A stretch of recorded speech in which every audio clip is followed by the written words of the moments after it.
My yard's pretty large. There's a lot of grass there. And I'm looking at it and I'm thinking, we got a problem here. It's not the sod that's the issue. There's something deeper level that's causing the sod to be where it is. And in that discussion, she finally said, okay, I see how that could be the case. And so she hired somebody to come out and look at our lawn and evaluate it. And yeah, we do not have the right foundation for a beautiful lawn. So we have to go to the root. We have to go down and invest in the core of what it is that we want to create on top. And I think that's just such a powerful lesson, right? If we want to create this life of having a beautiful whatever, a beautiful real estate business, a beautiful lawn, whatever it is, you have to go down to the foundation and build from the foundation to support what it is you want on top. I can go and throw new sod on top, but what's going to happen over time? It's going to go back to the dead grass again. And so I love that you do this, Dave, because this to me is investing in the soil. You are talking about the foundational pieces of how do I create that beautiful lawn by going deep and putting the right principles and policies and models and mindset in place. And I love that. Thank you. No, that's great. Well, appreciate you guys all coming. I can't see everybody, and I don't know how to set my screen up to where I can or if I can, but looks like we've got quite a few people in, so we'll get started. Emma, what is Mastery in Motion?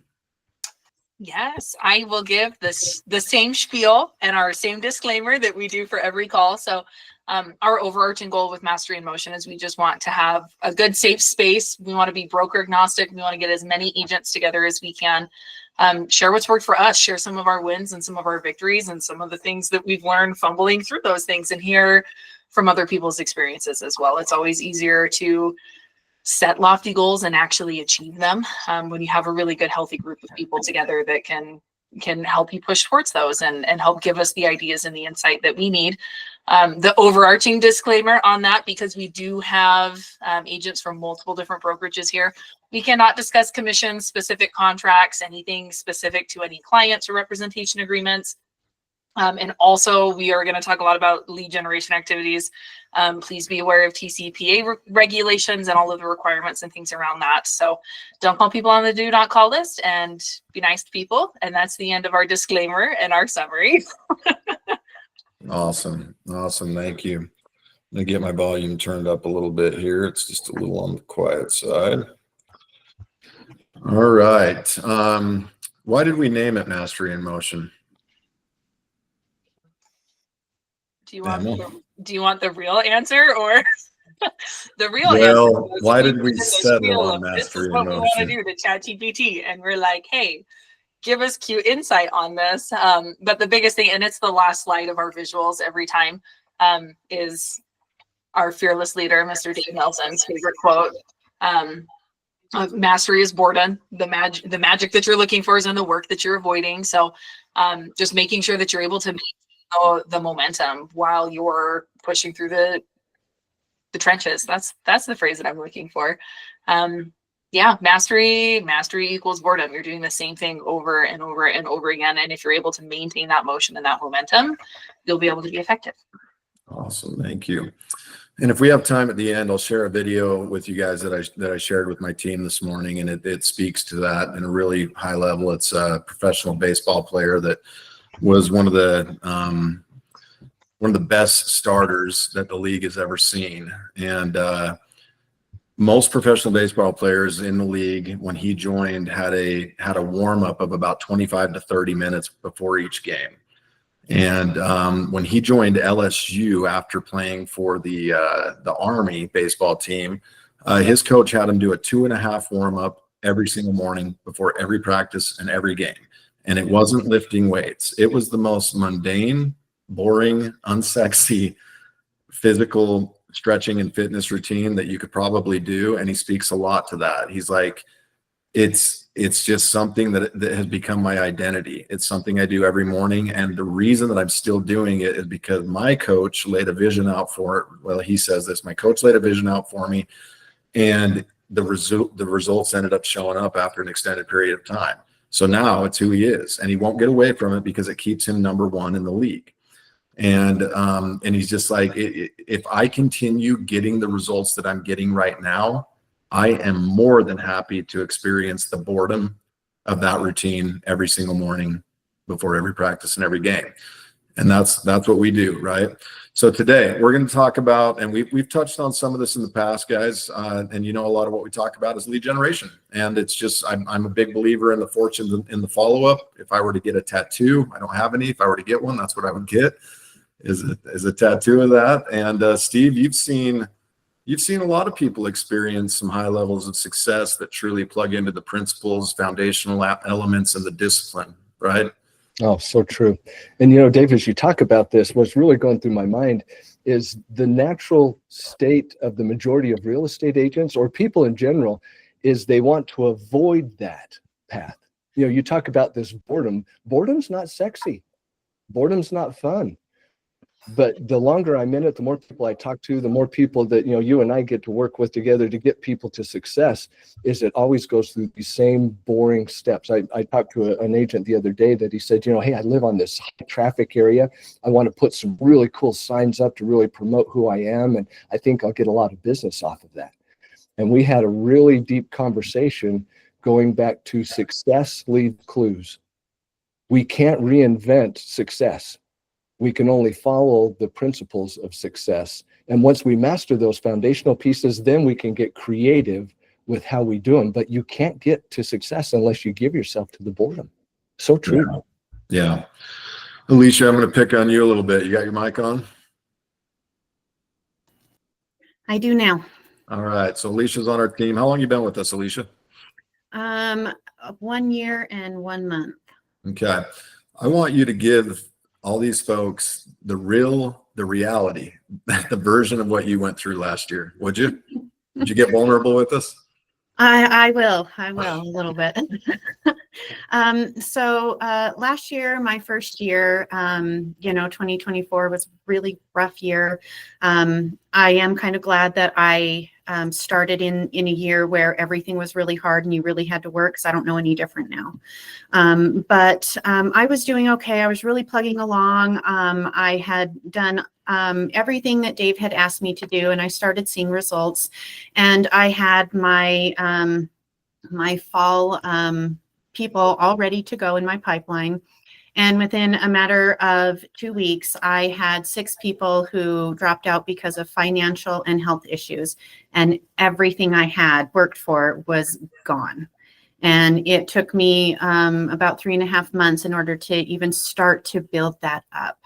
But plugging along, it was a real lesson for me in, just doing what you're supposed to, doing those mundane tasks, the ones that you don't think are going to do anything for you, because those, like we watched that movie, or excuse me, that little message today that Dan, listen, my husband's name is Dan and he has a twin named Dave. But it just, I put my faith and my trust in Dave and did exactly what he wanted me to do. And, after 5 months, it really did turn around for me, but it was just one of those, don't give up. It will happen. You just have to do it over and over and over. It's that muscle memory that really comes back. Yeah, I'd say for 90% of us, maybe more, that enter any type of self-employment, it's the tortoise, not the hare story, right? Every once in a while, you'll see this rookie of the year, young person that comes into the market and they just crush it. I mean, they do exist, but for the majority of us, it's the path that you've taken. And throughout Alicia's journey, guys, I'm not kidding. She's probably the best example of somebody that I saw put their head down and plug in the way that I did.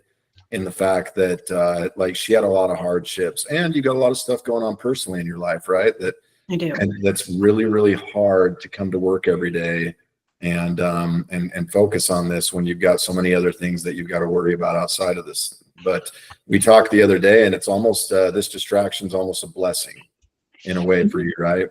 That you can have This is somewhere to one of go. those things that poor Dave is beating a dead horse with me on my emotions, but he's one of the few people that I have in my work life that can help me turn that corner and give me the fuel that I need, whether I want to hear it or not. he helps to give me that fuel and just carry on. So it's important to have somebody like that in your corner. Well, and in return, you fuel me. And I don't know if you know that, or if I've ever told you that, but listen, the best thing that any mentor can receive is somebody that leaves after a one-on-one and goes and does the work and comes back and says, I accomplished all the tasks. I accomplished the challenges that you gave me, right? That's what fills our sails.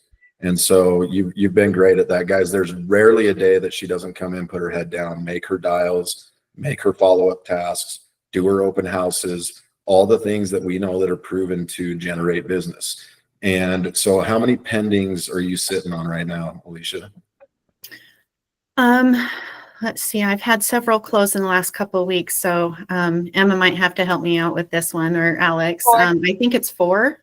Yeah. So you've got the same number of pendings right now that you closed last year. You shared that with me, right?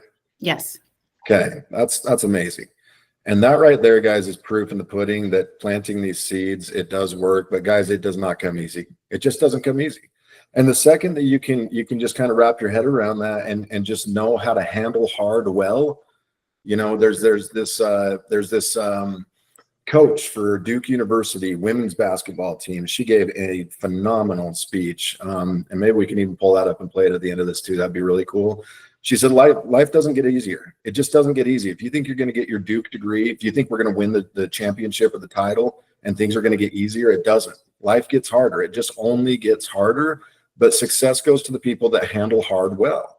And they just write that into their story, right? It just becomes part of who they are, their identity. You handle hard, well, or better. And that's how you get ahead in life. And Alicia's been a great example of that. So I do appreciate you. And she's going to have a phenomenal year. And by the way, your efforts compound, and you're a believer in that now. I would believe you're a believer. Like all those efforts are just going to continue to compound if you stay steadfast. Yes. Right? Yeah. It's about having non-negotiables. So yeah. Yeah. Can I dig into your last year to this year story a little bit deeper as well? Sure. So tying directly into our marketed theme for this time's mastery, we had, so we're partnered with a tech company called Place, and 2 or 3 times a year, they'll do what they call production challenges. They're basically 90-day sprints.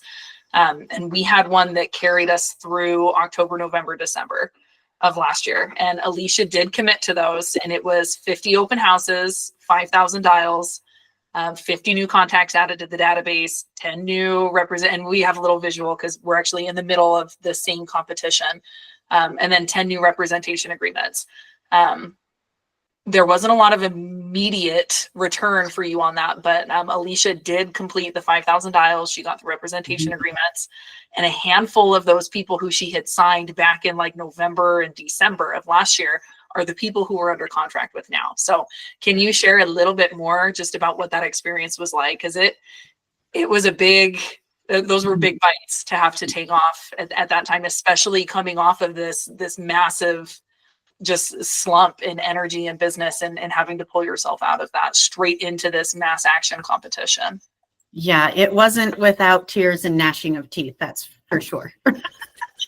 But I'm a believer in Place. I'm a Kool-Aid drinker, so to speak. But I really believe in what they do for all of us who are partnered with them.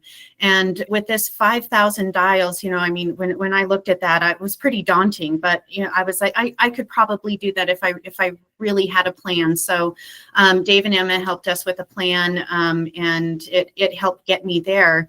But what I found is not only can I do the things that I didn't think I could, that 5,000, I thought I would get close, but I was able to complete all of it. And during that time, I also did 1,000 dial day. And that was pretty astounding to me, to make 1,000 dials, which Dave kind of broke it down for me, that there are agents out there who won't make that in their entire career. And I did that in one single day.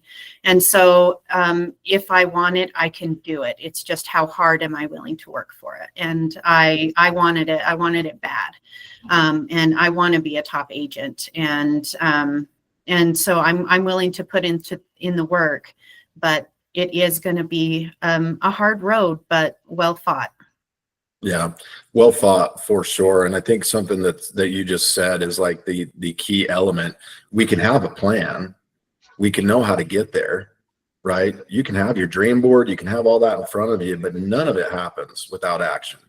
None of it happens without staying true to that and coming in every day and having the emotional intelligence to realize that you're not going to let your emotions or the way you feel that morning dictate what you're going to try and achieve that day. Right. I think that's a big part of it. So And that's when I feel that way, and I can shut down a little bit that if I'm being a little vulnerable here, just part of me, part of my personality. But Dave is, and Emma, Alex, they're all right there who, what can we do for you? Prying that stuff out of me. So, it's humbling to have people like that in your corner who are willing to do the work with you. So it's much appreciation to them, and they have credit in all of this as well. well, we appreciate that, but really it all comes down to that you were just willing and able, and you did it, and you are going to be a top producer. There's not any if, right? I mean, if you stay the course. And when I talked about earlier, handle hard well or better. Now that you've generated business, has there been a whole new level of hard that's come with that? Yeah. There is just managing the business now. You want it, you get it, and then what do you do with it when you do have it? The team that I have, our partnership with Place makes us really strong together. And so when I do run into these places that's hard, I know that on those days, I can drop what I need to, into the laps of Alex and Emma, and know that my business will be taken care of while I get other things done. And so it's a group effort, but they make me better. That's awesome. We talk about dollar per hour as a team fairly frequently, right? And we all know that leverage creates a higher dollar per hour. And it's such a hard principle to wrap your head around because you're peeling off a percentage of your income to get people to help you with the activities that don't generate more income, right? Yep. And when you're layering off that extra percentage, it's such a hard pill to swallow. Yet if you take that time that you've freed up and jump right back into the activities that you've been doing so well, you watch your dollar per hour go from $50 an hour to 200, and from 200 to 400. And for a top producer, anybody closing more than 40 or 50 units a year, you're $1,200 an hour. That's what your time costs, or that's what you know what I mean. It's pretty. When you say it like that, that's awesome. Yeah, I would take that all day long. And we've got the opportunity in this career. I mean, for the ones that really want to tackle it, to make more than a lot of the doctors and high level lawyers and some of these big money people. Steve, anything you want to offer on all that? You and I had an interview several years ago, and we had one other big agent with us, and I'll never forget this. You guys taught this principle so beautifully, and it was this: in life, it's always going to be hard. It's a matter of choosing which side of hard you want to be on. And let's just take a financial consideration as a real estate agent. I can choose to go in and give the minimum effort in real estate and struggle financially and emotionally dealing with not having money in my business. Or I can really discipline myself and work hard, surround myself by people that believe in me, and move forward into areas I'm uncomfortable and build a business that's uncomfortable, but that's very financially rewarding. So I have to pick which side of hard I want to be on. I can be broke and desperate and struggle. That could be my battle. Or I could be having the battle of, what do I do with all this business? What do I do with all this success? And both of them are hard conversations or hard realities to deal with. But we get the privilege of choosing which side of that equation we want to be on. And that was a really powerful principle that you and this other agent taught during this interview that we were doing. I love that. It really is illustrated in what you're doing here. Susanna's absolutely okay if we use her name, but you're right. She called me the other day, guys. She had 10 pendings. That's triple probably what she's ever had in her entire career, maybe double. And she was losing her mind. She's like, I don't know how to keep up with all of it. And she's feeling guilty. And they said, why are you feeling guilty? And she says, because I'm not lead generating anymore. And I know that's what got me here. And she goes, I know this is just going to be a massive peak. And as soon as I close all this business out, I'm going to go back down. Right. And I said, you're right, and I'm glad you're aware of it. And what that's taught, what I'm hearing is that you created an identity around lead generation to where when you're not doing it, it feels unnormal, right? That's what we all want. That's what you want. So like, it's a huge success for her to even be aware of that. But at the same time, I said, you know, it was just 6 months ago when you didn't have any pendings and you didn't know how you were going to pay your bills and which level of hard would you have. She's like, this all day long.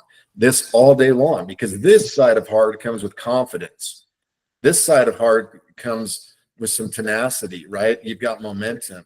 Your clients, your posture is different. You carry yourself differently.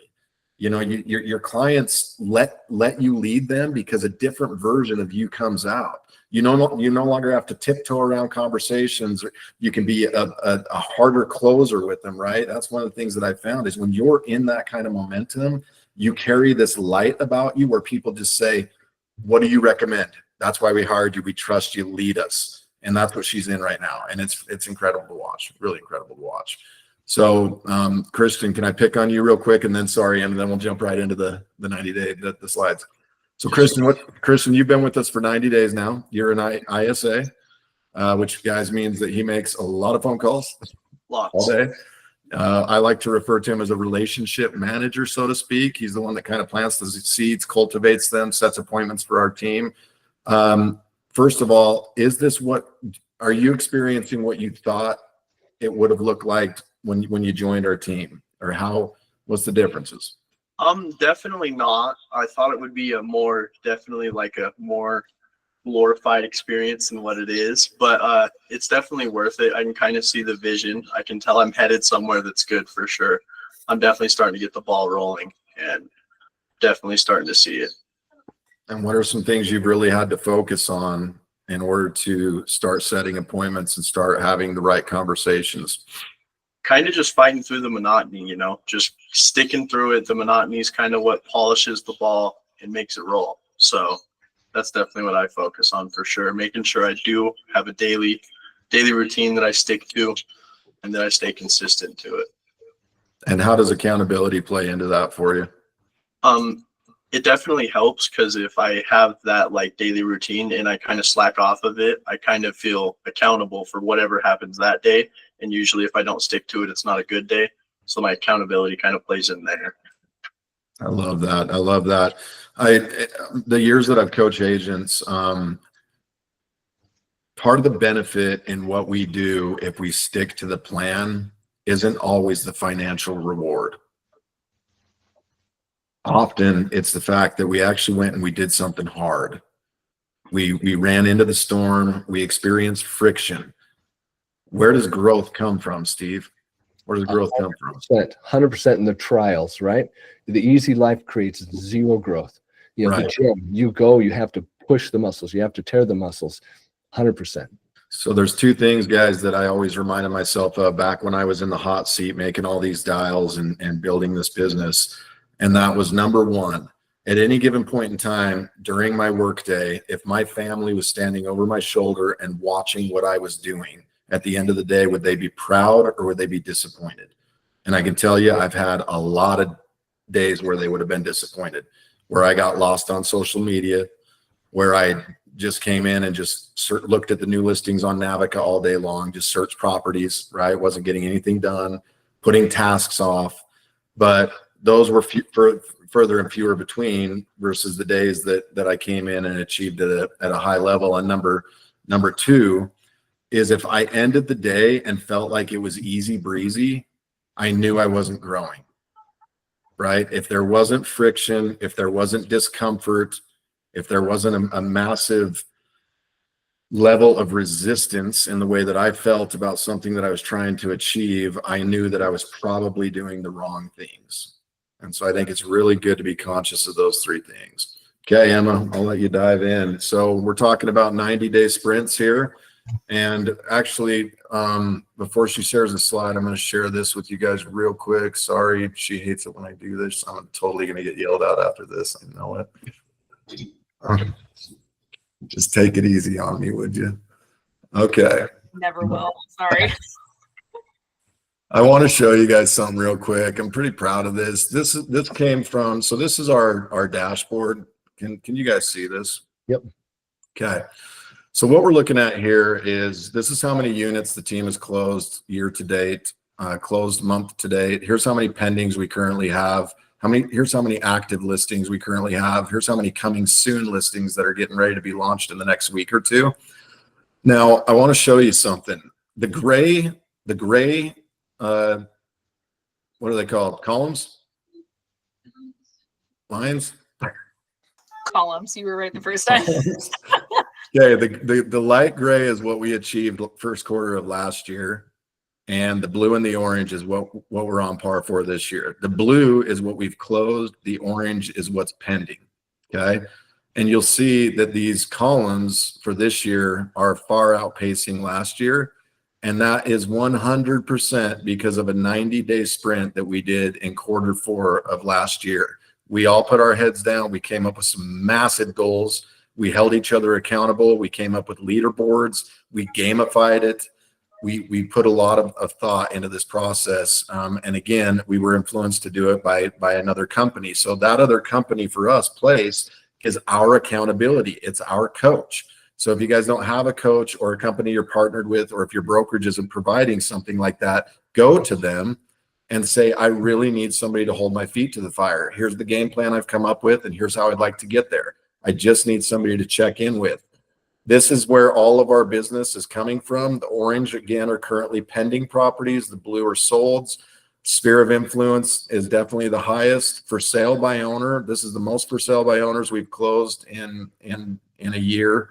And we're only in the first, just past the first quarter. Properties that expired off market, we lead generate those and for sale by owners every single day. We've got my sphere, some call-ins, client referrals. So you can see there's many, many lead levers where we pull business from. But a lot of these bottom ones, which by the way, are the ones that we pay for, and look how they're resulting, right? So it's another piece of proof that, listen, you can write a check all day long, but that is not where the bulk of your business is going to come from. The bulk of our business has come from where we are putting massive time commitments and efforts into outbound lead generation and keep staying in contact with our sphere. So Emma, I'll let you share. There we go. Now I'm unmuted. So we wanted to go through just some of the reasons behind it, kind of how we have built out the competitions that we've done as a team so that you guys can do it yourself. We have less slides and less visuals than we normally do, but I do have a little handout that will help you guys kind of just get pen to paper and make a plan for you guys to do your own thing should you decide to do a 90-day sprint. So some of the motivations behind the 90-day sprint, the more obvious ones, is that there's a lag in your business. You don't have the transactions, or you're not at the income that you need to be to hit your annual goal of either what you actually need or even just what you're wanting to have. That tends to be the overall reason. But when you're digging deeper on that, the biggest outcomes that we tend to see that come through this that aren't just the financial, the monetary, the transaction count. Every time that we've done this, we've seen a massive increase on the confidence of the agents that have participated in it. And then a huge jump in just their habitual behavior of they find the things that are going to bring them the most business. They find the sources of certain leads, or if it's their sphere, if they're killing it with open houses, it allows them to identify which levers they can pull on to get the most results. And it helps them dial in when you're doing this mass sprint.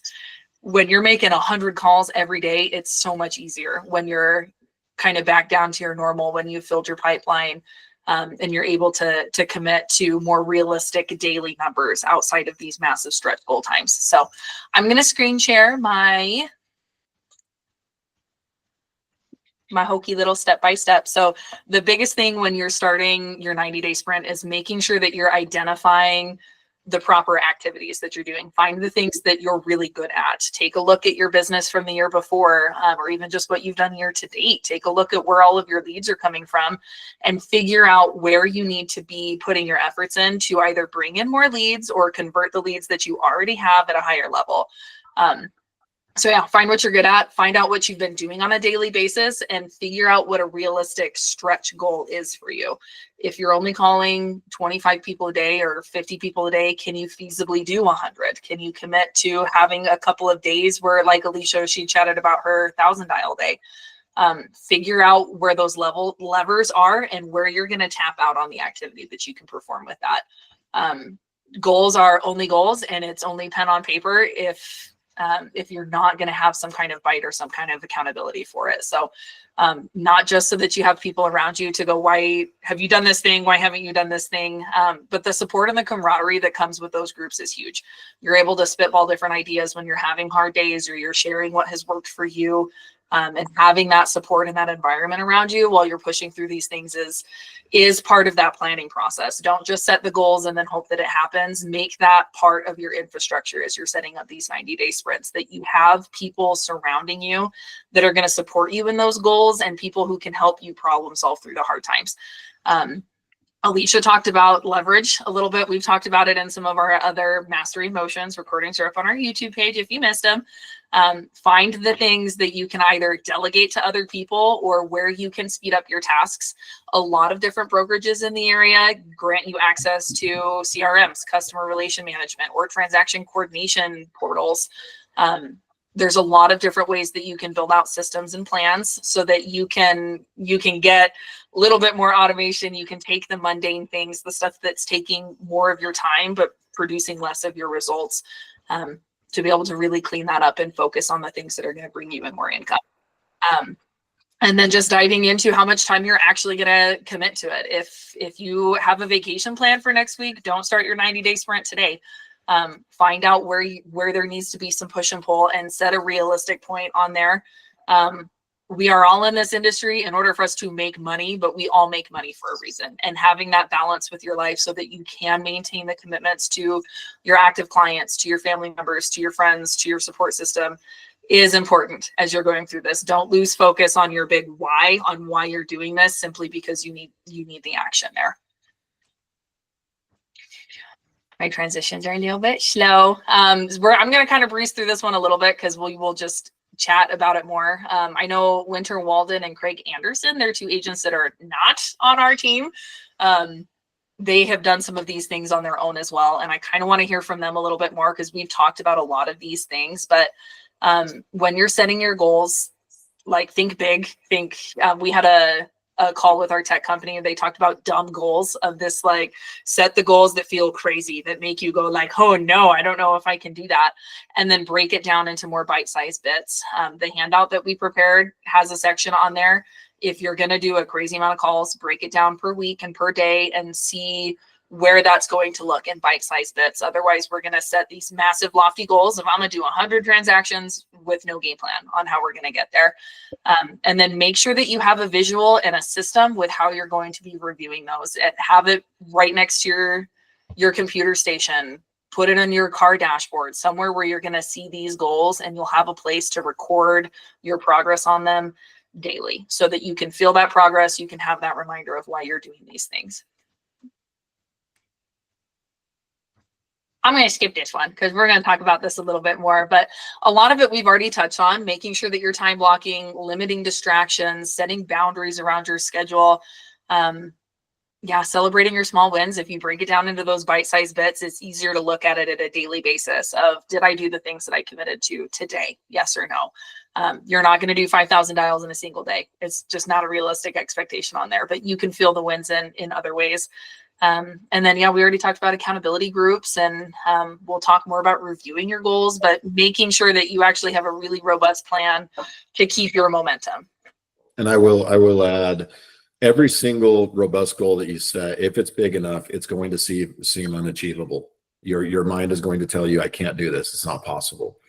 It takes the breaking it down. It takes the eating an elephant one bite at a time, because once you do that, I remember sitting with Alicia and some of the team on the 5,000 dials. And once we broke it down to what does this look like 5 days a week, it was like, oh man, we really only have to double the efforts that we've been doing every morning. And we were achieving our metrics every morning within an hour to an hour and a half. So it's like, man, we can totally take 3 hours of our job, our working day, right, and just continue with these rhythms. It's totally doable.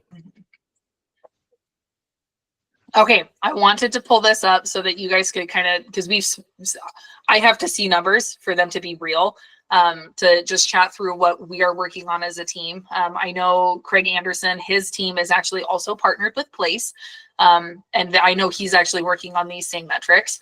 But we are all in the trenches right now from April 15th to June 30th for 5,000 contacts called. So outbound calls to people who we want business from. 50 open houses, getting 50 new people added into our database as leads, 10 representation agreements, 5 listings, and then we are all committed to doing an extra training session as well. So making sure that we're keeping our skills sharp on that front. So I'm gonna pick on Craig since I have this up. How's it going? Are you on track? Yes, so far so good. Sorry. We're doing well. A lot of things we do is I've done 5 of these challenges, so this is kind of not new. So I've learned how to break it down and what we need to focus on. And really, me and Kimberly, my wife, I'm not sure if everybody knows, but we do it together. So we figured this is kind of a standard now for us instead of it's a goal. So everything we should do in every 90 days is we should be getting 5 listings. We should be getting, 10 reps signed. That's 2 a week, really, if you break it down. How many do I need a week? How many appointments do I need a week? So we break things down in that realm, and there's no reason we can't get 5 listings in a month or in 90 days. I mean, we should get 5 listings in a month. That's just our standard about how we want to approach our business and what we want to do. And then this time we're focusing more on there's a certification. So I always like to learn and grow. So we're going to do more certification than just activity. To me, the activity of 5,000 dials or 50 open houses, because I've done those 4 or 5 times already, and I've learned a lot from those. Getting through those dials is a pain, but especially that many. Because I make dials all the time, every day, anyways. But to increase it to 5,000 dials in 3 months. It really puts a challenge on you, and it kind of slows our business down to a degree. Instead of making great conversations, I'm just making calls. So those are some of the things I've learned. I know the second time I did the 5,000 dial challenge, I really want to focus actually on my conversations more so than just making dials. And so my goal coming out of the end of that was, how can I tweak all my conversations to be better? So when I go back to my normal activities, I'm making less calls to make more appointments and better contacts. And so I've done that, and I'm still working on it, but I'm getting better at it throughout these months. So there's a lot of things you learn through the hard, as Dave says, or Dan, and then kind of and kind of go from there. So I learned a lot going through these challenges, and I helped my business in a lot of ways. I helped our business in a lot of ways, just to tweak things and make things better. And these challenges, let's not forget, like, this is our challenge, right? I mean, if you're running your business and getting it from social media, double or triple down on what you're already doing, right? Make that your big challenge. If you're door knocking, if you're door knocking 20 doors a day, go out and knock 40 doors a day. Like it can be anything. I think the hardest thing for this to possibly be, though, is to somehow pay money for billboards or just or Zillow leads. Like this is meant to be outbound, and there's so many other just benefits that come from it. I'm telling you, if those 5,000 dials, if your whole goal is to just get in front of somebody, and by the way, that's what it takes today. We've stopped trying to qualify appointments at a high level because there's not enough volume of people out there that are motivated to make a move right now to where we can qualify and still get the same amount of business that we're getting. So now all we're trying to do is get belly to belly. So The goal from every phone call, even if they say we're not going to be doing anything for 2 years, well, listen, that's great. I totally appreciate that. But I do know that life does change. Things happen, and you never know. Within 6 months to a year, you guys could be at a point where you are needing to make a move. And I truly believe in getting the education right now? Where's the market right now? And then we just continue to keep up with you every 3 to 6 months, and we'll bring you a new CMA. Our whole goal is to provide value. Just provide value. And I think too often we don't qualify an appointment over the phone. We go out, we think it was a complete waste of time. But guys, it's about relationship building. And the more real estate conversations you have, and the more people that feel that you really are in it for them, you're not trying to sell them, you're not trying to create motivation where motivation isn't, you're just providing value. Those are the appointments that you leave. You've literally spent 30 minutes with them is all. They've told you we're not going to do anything. You leave, and a month later you get a call back from them and say, hey, my sister's moving into town. We really enjoyed our time with you. We appreciated how educated you were in the market, how you were zero pressure. We'd like to put her in front of you. It's these wins don't show up in the way that you think they're going to show up. The universe, in a weird way, it does provide, but often it's coming from an entirely different source, right? I mean, it's coming from that source, but you see what I'm saying? And the other thing is your conversations get better. You're more comfortable with people. You're more comfortable handling any type of objections around commission or pricing or the market in general. Your confidence increases, your conversion increases. Like, regardless of the paycheck, you literally have the ability to turn in to a different person over this course of 90 days if you hold yourself to it. Yeah. Hey, David, those appointments too. Most of I rarely make one on the first call. That first talk. It's usually 3 weeks, 6 weeks, 6 weeks down the road because of the follow up. And it's the follow up that's where I get my appointments. And I tell everybody, like, especially people who join our team, and I'm going to make all these calls, you get the appointments. I go, yeah, because I made that call 6 months ago. It wasn't because I made that call today. It's because I made that call 6 months ago. And now I'm just building that thing, going from that direction. So. Yeah, Melissa, that's great, Craig. I'm glad you brought that up. That is the fortunes in the follow-up. Hey, thanks. When I look at a number like 5,000, I'm like, where are you coming up with 5,000 numbers from? Like, give me some examples. Like, even with my database, I could run out of numbers pretty quick. 5,000 is a pretty big number. It is a big number. So this is no joke. First time I did a high volume day like this was before I had a CRM. And I know nobody has a phone book anymore, but I did it out of a phone book more times than I could count, right? You can go on to any directory or database, and I mean, it is cold calling. You are straight up cold calling. There's in those situations, there's companies called Vulcan 7, Land Voice, Redex. These are all companies that for a pretty small fee, you can have access to as many phone numbers and data as you want, and they've all been ran through the DNC. So you don't have to worry about being at risk with that. But yeah, no, that's a great question, because a lot of people don't have like those huge, robust databases. But where there's a will, there's a way. And with what we've got available to us now, just with the internet, I mean, you can go out every single day and find as many people as you want to call. And the other thing, I'm glad you brought this up, because you can't start the morning out coming in and thinking, who do I call?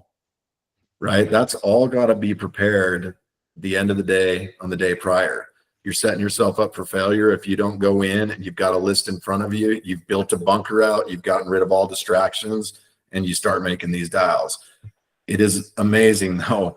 Like, I did a 60-day blitz, a 6-month blitz. I've done it 3 times in my career. And at the end of those 6-month blitzes, a lot of it was follow-up. Like Craig said, I'd call somebody and it would take 3 or 4, 5, 6, 7 calls over the period of 6 months. They'd finally be ready. But those, when I stayed consistent on those, the very next months are when I experienced like $100,000 profit months, which is life-changing. I mean, it's life-changing, and it just opens your mind up to like, oh my gosh, like you have no idea what you're capable of. And really, it wasn't hard work. It was just boring, right? It was just boring. But no, it's a good question. I'd look into those 3 companies. Matter of fact, if you just type into YouTube or Google, how do I get local, numbers and names? I'm a real estate agent. Maybe even ask AI. It'll tell you a bunch of ways you can do it. Thanks. Appreciate it. Yeah, my pleasure. What else we got? You jump in. Any questions so far? Any ahas? Anybody experiencing or done anything like this before? I know we've got Winter on the call, right?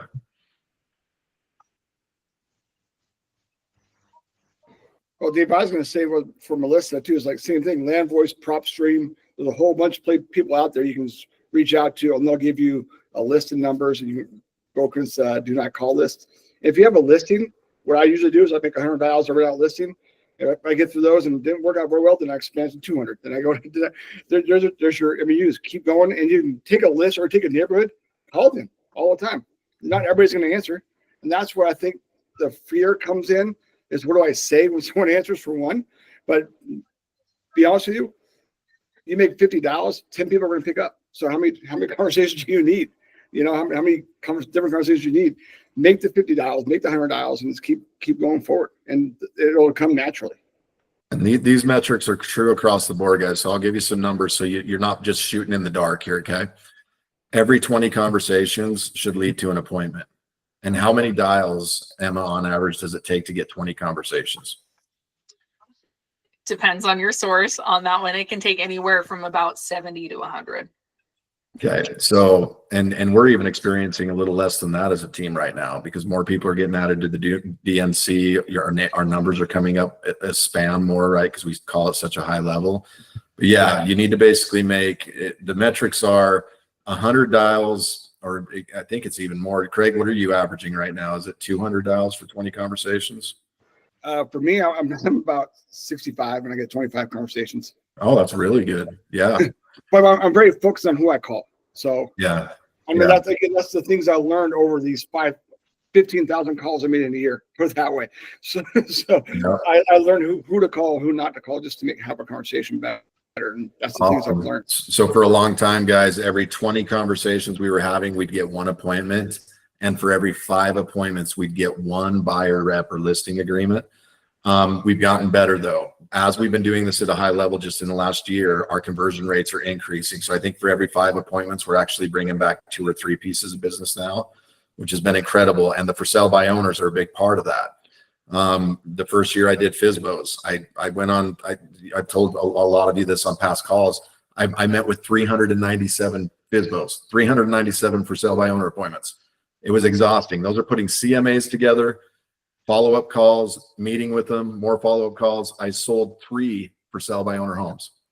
That's about the worst ratio that I mean, that's horrible.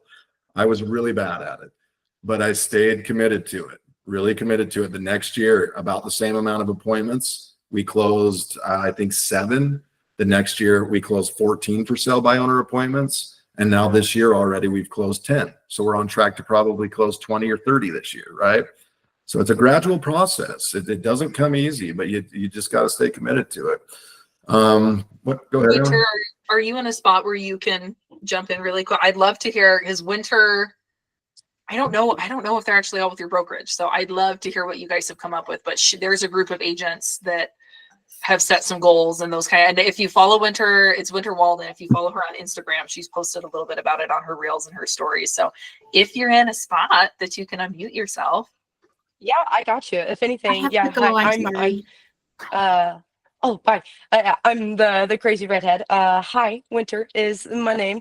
But yeah, so with this group, it's a whole lot of people, and we're trying to get 1,000 for the year with all of our numbers. And if we're able to do it, like there's all these rewards and stuff. And I was trying to think about what could I actually say on this phone call to really motivate or kind of give y'all some inspiration to take out into the field. And our biggest thing is don't let the open house only be the 2 hours that you're there. So when I do open houses, and most of everyone that's in this group does this as well, we start off naturally. You can get social media because you probably have to post about the fact that you're having one. So there's at least 1 to 2 posts automatically.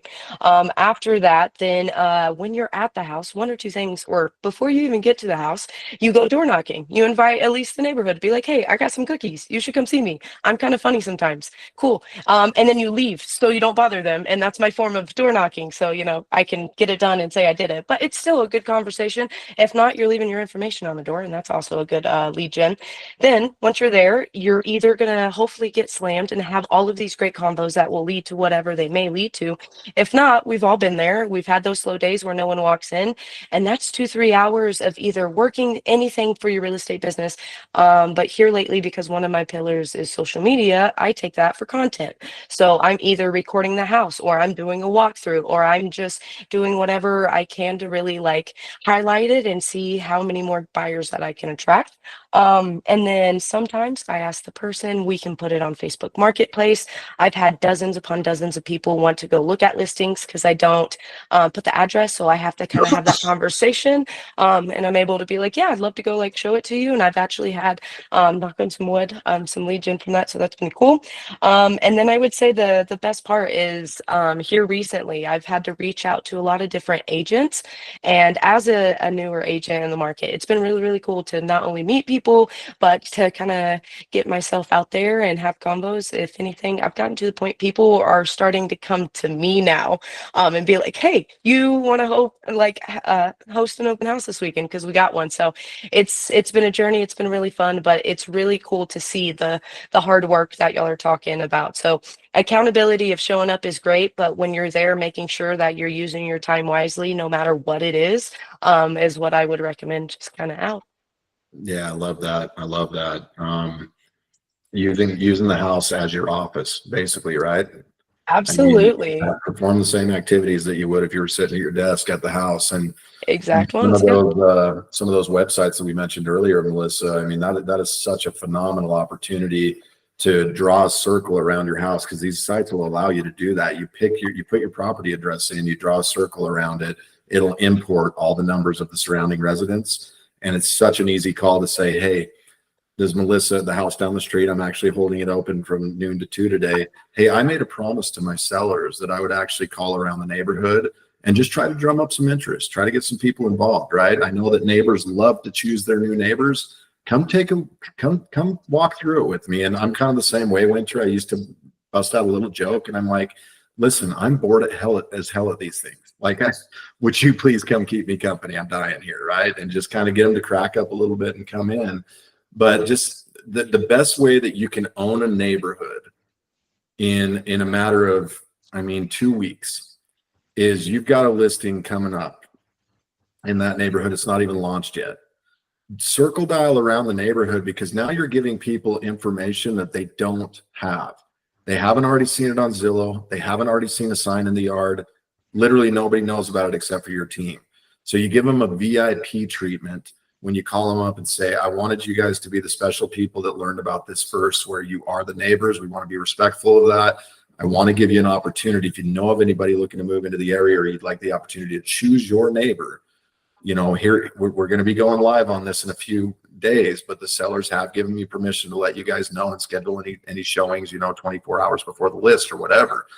So you make the call ahead of time, and then you call again when you hold the open house. You go and knock the same doors of the people that you called. Now they've seen you, they've seen and heard from you 3 times. The second that property goes pending, you call them again and let them know, hey, great news. This property just sold in a week, 2, 3 on market, which is underperforming or outperforming the average days on market, which is phenomenal. And then they've seen all your open house signs. They basically had 5 points of contact from you within 2 weeks. I'm telling you, I promise, unless somebody has a relative that they're afraid they're going to wreck the relationship if they don't use them as their realtor, you will be the person that they call, because they're seeing the action, the effort. They're like, these guys work their tails off. And I've contacted people on the first call that have been absolutely rude, said, I think it's crappy that you're calling. I would never do business with you, to the 4th call where they're like, you guys work your freaking butts off. And I'm sorry that I was an asshole the first time around, but we want to set up a CMA appointment with you. It's obvious that you guys work. Yeah. Okay, we've got about 5 minutes. The video that Dave wanted to share is about 4 minutes. So I'm gonna go over our handout as quickly as I can. I will email this to you guys. But I'm just gonna show you this little sample one, if I can find the right tab to screen share. Okay, so we put this together basically just like how you can reverse engineer what you're wanting to do. And I think just leaning into Melissa's question on that as well, of this, like, where do you find the 5,000 people to call? You don't have to call 5,000 people. You don't have to do 50 open houses. It's much easier to multiply what you already have than it is to create something from nothing.